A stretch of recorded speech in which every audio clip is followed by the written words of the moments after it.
बिस्मिल्लाहिर्रहमानिर्रहीम। अस्सलाम वालेकुम। Welcome to my channel recipes and remedies.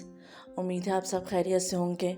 आज मैं बनाने जा रही हूँ बहुत ही मज़ेदार से चिकन पोटैटो चीज़ कबाब और कटलेट्स। उम्मीद है आपको ये चीज़ी कबाब बहुत पसंद आएंगे।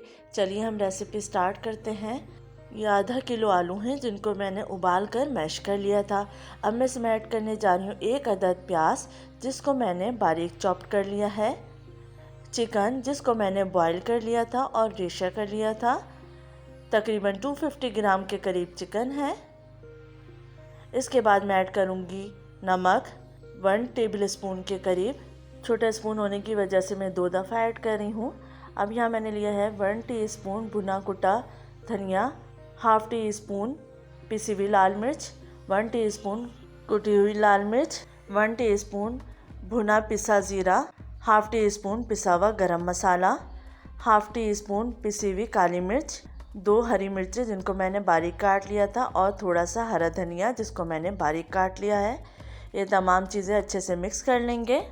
मसाले आप अपने टेस्ट के हिसाब से कम या ज़्यादा कर सकते हैं क्योंकि हर इंसान का अपना टेस्ट होता है। मैं जो मसालों की क्वांटिटी बताती हूँ दरमियाने टेस्ट के हिसाब से होते हैं, ना बहुत ज़्यादा स्पाइसी और ना बहुत ज़्यादा हल्के।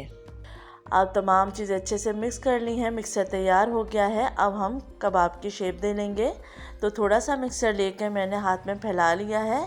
अब मैं इसके अंदर डालूँगी मोज़रेला चीज़ जिसको मैंने कद्दूकश कर लिया था और फिर हम कबाब की शेप दे देंगे। इस तरीके से आप कबाब की शेप दे दीजिए।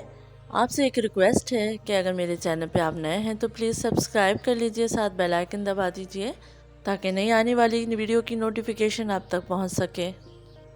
अब तमाम कबाब्स को मैं इसी तरीके से शेप दे लूँगी। चीज़ी लवर्स के लिए कबाब बहुत अच्छे हैं, लेकिन अगर कोई चीज़ नहीं पसंद करता तो आप चीज़ की फिलिंग नहीं कीजिए और सादा ही कबाब बना लीजिए। बहुत मज़ेदार बनते हैं। बिल्कुल डिफरेंट सी ये रेसिपी है और बहुत आसानी से बन जाते हैं। तमाम कबाब की शेप दे के मैंने तैयार कर लिया है। अब हम इसका बैटर तैयार करेंगे। तो यहाँ मैंने ले लिया है 1 अंडा।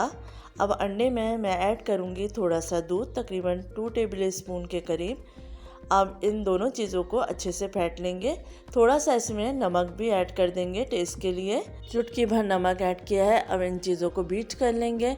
अब यहाँ मैंने ले लिया है मैदा, अंडा जो हमने बीट किया था और ब्रेड क्रम्स। तो सबसे पहले हम कबाबों को मैदे में कोट करेंगे, फिर अंडे में डिप करेंगे और फिर उसके बाद ब्रेड क्रम्स में रोल कर लेंगे और इसी तरीके से हम तमाम कबाब को तैयार कर लेंगे। इंतहाई मज़ेदार बनते हैं। आप इस तरीके से बना के सेव भी कर सकते हैं रमज़ानों के लिए। तो तमाम कबाब तैयार हो चुके हैं। इस स्टेज पे आप इसको फ्रीज़ भी कर सकते हैं। जब आप फ्रेश कबाब बनाएं और फ्रेश ही फ्राई करने हों तो थोड़ी देर के लिए फ्रीज़र में रख दें ताकि कबाब सेट हो जाए। तो आधा घंटा फ्रीज़र में रखने के बाद अब मैं इसको फ्राई कर रही हूँ। जब तेल गरम हो गया और इसको हम दोनों तरफ से फ्राई कर लेंगे गोल्डन ब्राउन होने तक।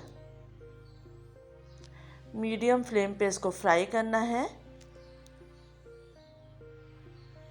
जब एक तरफ से गोल्डन ब्राउन हो जाए तो फिर टर्न करके दूसरी साइड से भी इसको फ्राई कर लीजिए। बच्चों को बेहद पसंद आएंगे, बहुत मज़ेदार बनते हैं।